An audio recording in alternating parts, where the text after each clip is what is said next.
대선 후보들의 뒷이야기 알아보는 마크맨들의 수다. 오늘도 찾아뵙습니다. 대선이 이제 50일도 남지 않은 가운데 대선 후보들 국민들의 표심 잡기에 한창인데요. 지난 한 주 후보들을 열심히 취재한 기자들 소개합니다. 더불어민주당 이재명 후보 마크맨 장보경 기자입니다.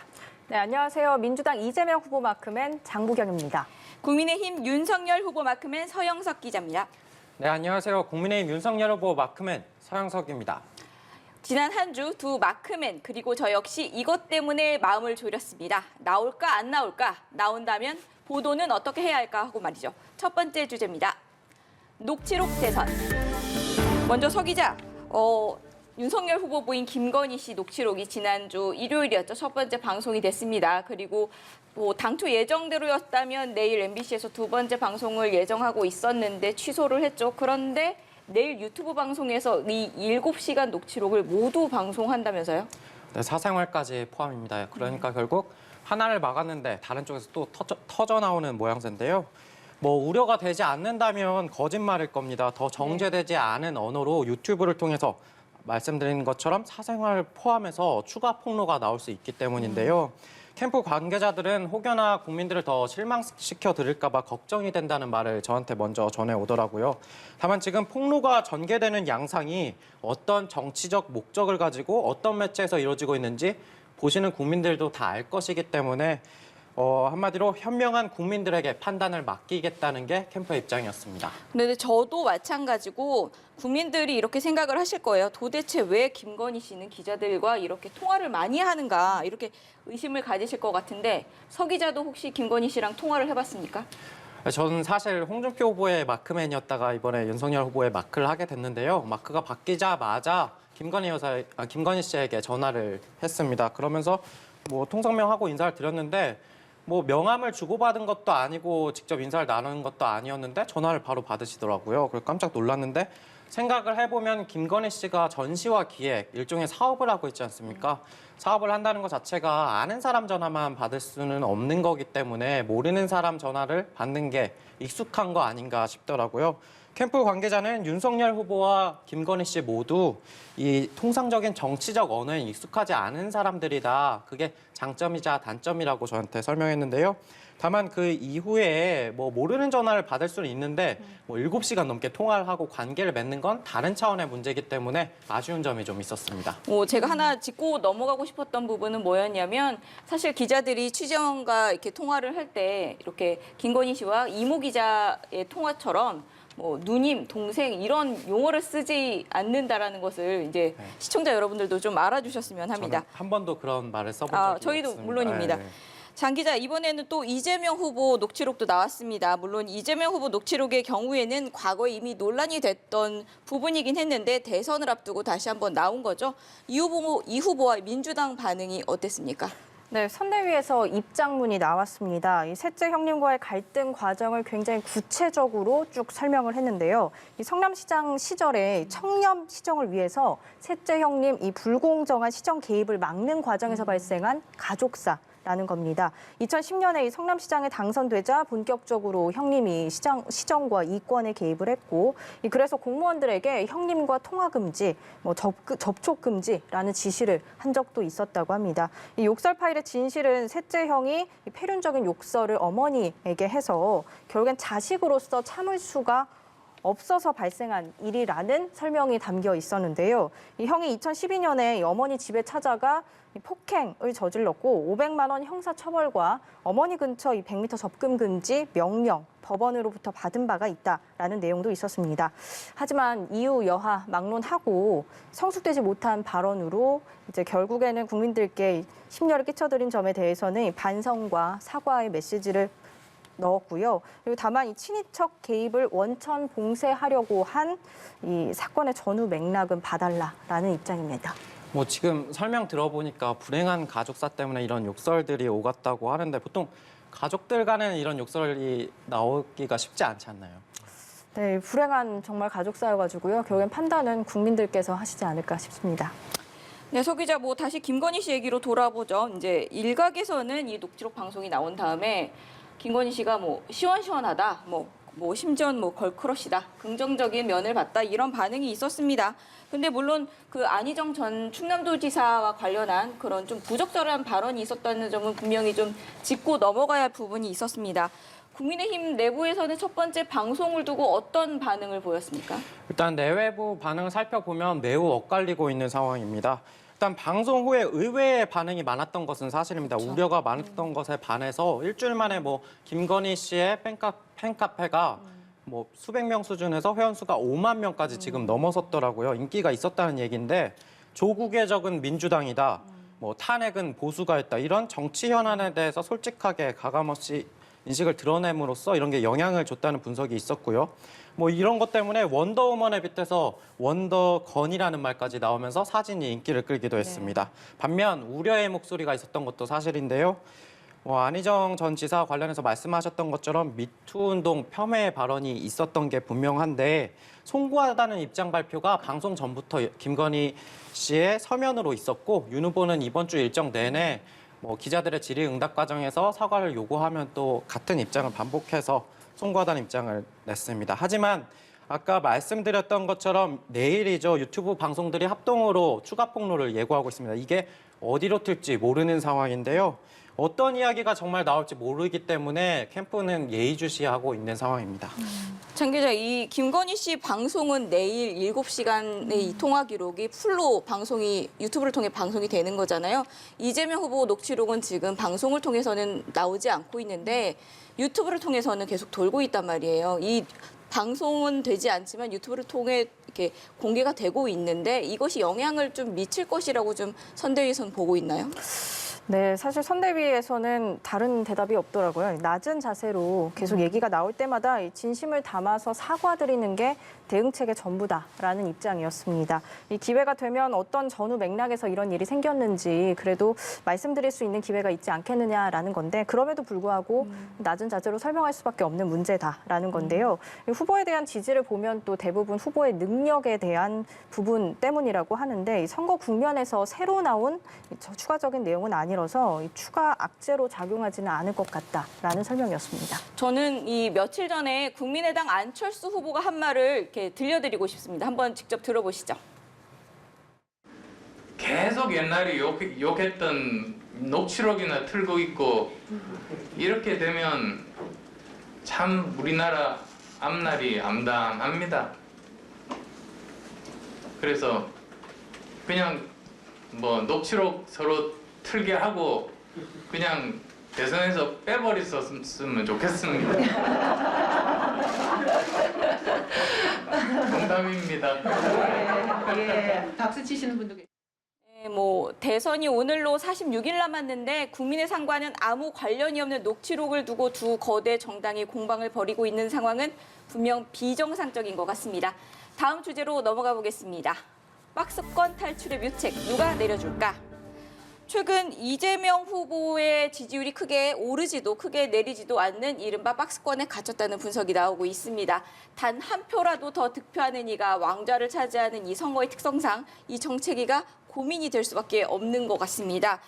장 기자, 최근에 이재명 후보가 한 기자 브리핑에서 이런 상황이 있었어요. 한 텔레그램 방에 이 후보가 국면을 뒤집을 카드가 안 보인다 이런 의견을 담은 글을 공유한 바 있다 이런 질문을 어떤 기자가 했는데 이 후보가 이 질문에 상당히 불편해하는 느낌을 저는 좀 받았는데 이 후보의 고민이 지금 이 지점에 있는 것 아닌가 이런 느낌을 받았는데 좀 선거 전략을 지금 바꾸는 느낌인가요? 네, 저도 비슷한 느낌을 받았는데요. 아직 가시적으로 보이는 거는 없습니다. 다만 이런저런 고민은 하고 있는 게 분명히 보이는데요. 이 다양한 기조와 견해들을 곳곳에서 후보가 받고 있고 이 후보가 또 이거를 같이 한번 생각해보자라고 이 텔레그램 방에 공유를 한다고 합니다. 이 지지율 박스권에 대한 질문 정말 선대위 많이 받을 텐데요. 이 선대위 관계자가 이 무엇을 나타내는 지표인지를 한번 볼 필요가 있다라는 말을 하더라고요. 이 이슈나 이벤트에 즉각적으로 이제 반응하는 하는 현상 반응들이 이뤄지고 있고 이 신중하게 국민들이 판단하고 있는 국면이다라고 설명을 했습니다.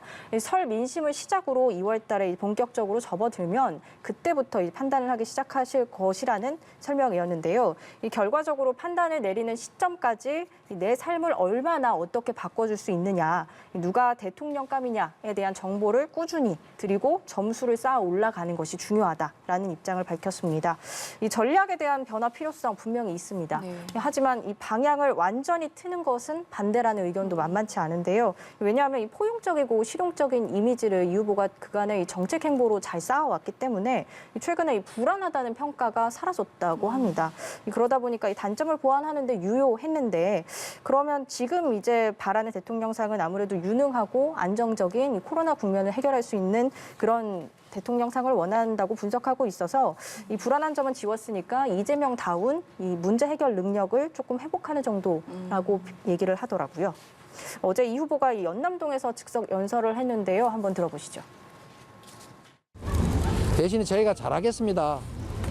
네? 이미 벌어진 일은 어쩔 수가 없지만 이재명 정부에서는 국민을 존중하겠습니다. 국민이 필요한 것들을 하겠습니다. 비록 그게 내 신념에 어긋날지라도 나쁜 일이 아니라면 우리 국민들의 뜻을 존중하겠습니다. 그리고 가장 유능한 인재를 쓰겠습니다. 네, 저는 이재명 후보가 진짜 이렇게 했으면 좋겠습니다. 이런 대통령을 바라신다는 네. 거죠. 요즘 이 후보가 뭐 좀 어떤 고민을 갖고 있는지 모르겠으나 뭐 비닐을 쓰고 형광색 옷을 입고 춤도 추고 또 다페이스에도 출연을 하고요. 다각도의 시도를 하고 있는 것은 맞는 것 같아요. 네, 그 안무가 리아킴이라고 혹시 아시나요? 저는 알긴 하는데 저희 부장이 리아킴을 많이 알까라고 네. 궁금해하시더라고요. 리아킴 네. 누구죠? 이 유튜브 2,400만 구독자 수를 자랑한 아주 유명한 안무가인데요. 이 리아킴을 만나는 자리에 연두색 모자를 쓰고 또 형광색 옷을 입고 이재명 후보가 등장을 했습니다. 그리고 또 자신이 몸치라면서도 이 동작들을 좀 따라 하시는데 쏙 되게 잘 하시더라고요. 저 잘하는 것으로 네. 판단을 하시는 거죠? 네. 그리고 옷도 마음에 들어 하시는 눈치였는데요. 이 따라하는데 그치지 않고 이 댄스라는 영역이 그간 이 독립적인 영역으로 지원받지 못했던 부분에 대한 이 고충들을 좀 들었고요. 그리고 안무 저작권 문제에 대한 논의도 같이 했습니다. 이 다페이스 출연 같은 경우는 솔직히 좀 우려도 있었던 것도 사실입니다. 선대위 내부에서도 그랬는데요. 하지만 가장 큰 소득은 이재명은 대화가 된다, 소통이 된다. 또 이 생각했던 것과는 좀 다르다, 소통할 수 있는 사람이다라는 것을 보여드린 점에서는 평가할 수 있지 않을까라는 분석을 내놓더라고요. 이 한쪽에 치우치지 않고 이쪽 저쪽 다 얘기를 들어보고 결국엔 이 얘기를 들어보려고 하는 덕목 역시 대통령의 중요한 덕목이 아닌가. 네. 그래서 젠더 갈등 같은 경우에는 이 근본적인 원인을 찾고 또 양쪽 의사를 들어보는 과정이 중요했다. 그래서 이 일정을 소화했다라는 입장입니다. 뭐 저 개인적으로는 대통령은 모두의 목소리를 들어야 하는 사람이니까 이 벽을 세우지 않는다는 점에서 저는 평가하고 싶다는 생각을 했습니다. 서 기자, 윤 후보는 최근 반등세인데 앞으로 어떤 전략 갖고 있습니까? 뭐 가장 제일 먼저 뽑을 만한 건 2030은 무조건 잡는답니다. 뭐 최근 선대위 해체 이후 재구성을 하면서 청년들로 가득 채웠거든요. 메시지 관리부터 실행까지. 이제는 요즘에는 이제 메시지 전할 때 후보 사무실 방문 열고 그냥 들어간다 이런 말까지 나오더라고요. 선대위 해체 전에는 층층이 보고할 사람도 많고 이게 시간이 많이 걸려서 그러다 보니까 윤회관을 거쳐가지고 이게 또 서로 잘 모르는 일도 있고 했다고 하는데 이런 일들이 싹 빠지고 청년들이 원하는 목소리를 반영해서 즉각 실행에 옮기고 있다고 합니다. 두 번째는 이번 대선에서 여성 유권자들이 좀 소외되는 면이 없지 않은 게 사실인데요. 네. 여성 유권자 경우는 윤석열 후보 본 모습으로 승부하겠다는 포부를 보였습니다. 뭐 후보 일정 보다 보면 윤석열 후보가 가장 행복해 보인다 이런 게 있거든요. 선배 좀 생각나시는 거 있으신가요? 강아지와 함께 할 때입니다. 네, 맞습니다. 강아지 볼 때 미술관에 갔을 때 그때 윤 후보가 참 진실된 사람이다 이렇게 느껴질 때가 많은데요. 이런 모습들을 보면서 여성들이 주로 사용하는 인터넷 커뮤니티나 맘카페에서는 인기가 대단하다고 하더라고요. 예를 들어서 뭐 아기를 맡긴다면 어느 후보에게 맡기고 싶냐 이런 거 할 때 윤석열 후보가 또 타 후보에 비해서 긍정적인 반응을 이끌고 있다고 해서 여성 유권자들을 향해서도 이런 구애를 계속할 거라고 합니다. 서 기자, 근데 민주당 쪽에서는 이 윤 후보의 전략 중 하나가 이 무속의 힘 아니냐 이런 공세 나오고 있습니다. 어떻게 대답하시겠습니까?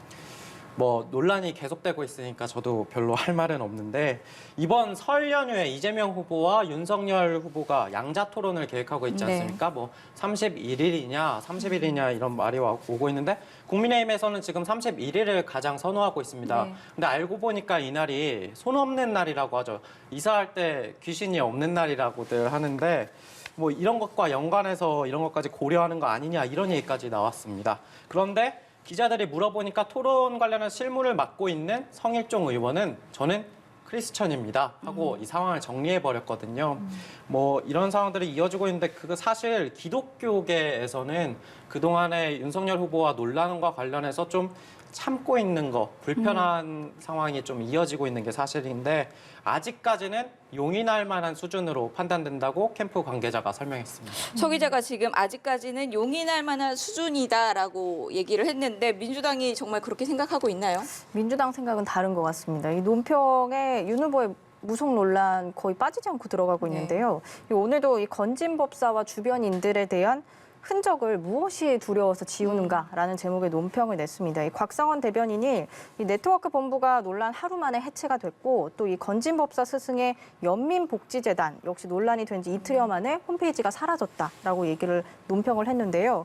이 마치 처음부터 그 존재가 없었던 것처럼 행동하고 있다 이런 식으로 지적을 했습니다. 이 이른바 이 윤 후보가 믿음직스럽지 않다라는 부분을 지적하고 부각하려는 의도가 보이는 대목인데요. 이 위기 국면 속에서 이 윤 후보가 지지할 명분을 빼앗아 버리려는 뭐 전략이지 않을까 싶습니다. 네, 이번에는 안철수 후보 얘기도 해보죠. 서 기자, 안철수 후보도 지금 많이 올라와 있지만 올라온 상태에서 좀 정체 있다고 볼 수도 있을 것 같습니다. 이 박스권 탈출의 키워드는 뭐로 보고 있습니까?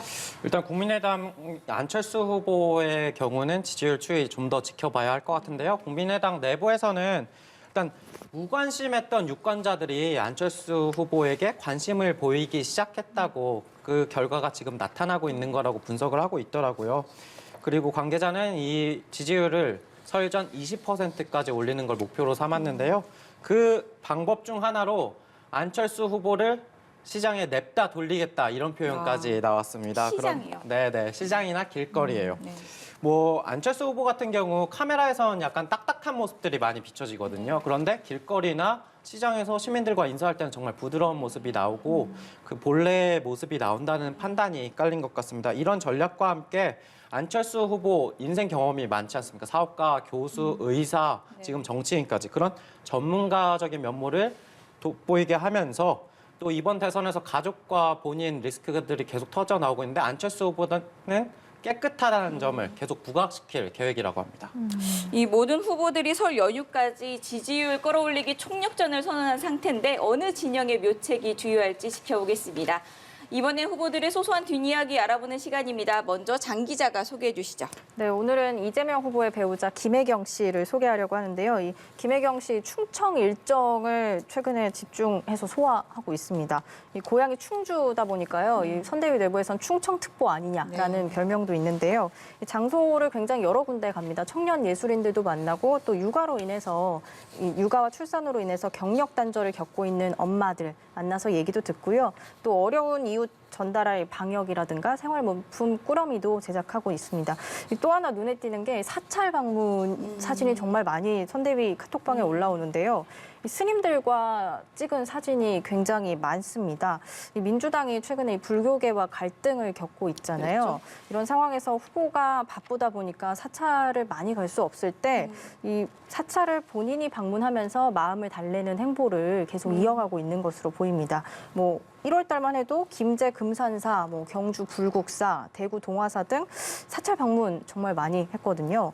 이 부부가 원래 어려울 때 돕는 거라고 하잖아요. 그래서 후보가 바쁠 때 배우자가 간다라는 걸 그대로 실현하는 모습입니다. 이렇게 김혜경 씨가 바쁘게 돌아다니는데 김건희 씨는 지금 두문불출하고 있지 않습니까? 서 기자 전해주실 소식 없습니까? 네, 오늘은 저도 녹취 파일 하나 공개하도록 하겠습니다. 김건희 씨의 2019년 녹취 파일인데요. 함께 들어보시겠습니다. 하나님, 제가 만약 다시 태어나게 할 수 있다면 저는 제 눈을 거두어 주십시오. 더 많은 것을 볼 수 있게 말이죠. 저는 드디어 제가 눈을 볼 수 없을 때 정말 진심으로 많은 걸 볼 수 있었습니다. 예, 이 일화는 클로드몬의 이야기인데요. 2019년 장애인 창작 아트페어에 아트 디렉터로 김건희 씨가 봉사를 했을 때 했던 말 중에 하나라고 합니다. 장애인 예술가들은 거장 중에 거장이다라는 말도 남겼는데요. 윤석열 후보 실제 집에도 장애인 예술가가 그린 그림이 걸려져 있기도 하고요. 이번 대선 레이스 과정 중에서도 장애인 예술가들의 전시를 직접 찾기도 했습니다. 이런 것들을 보면 부부가 참 닮았다고 생각이 드는데요.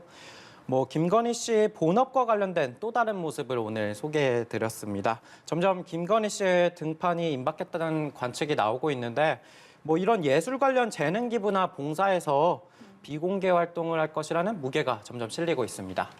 네, 오늘 저희가 준비한 소식 여기까지입니다. 다음 주는 설 연휴인데요. 저희 마크맨들의 수다 설 연휴에도 찾아뵙겠습니다. 감사합니다.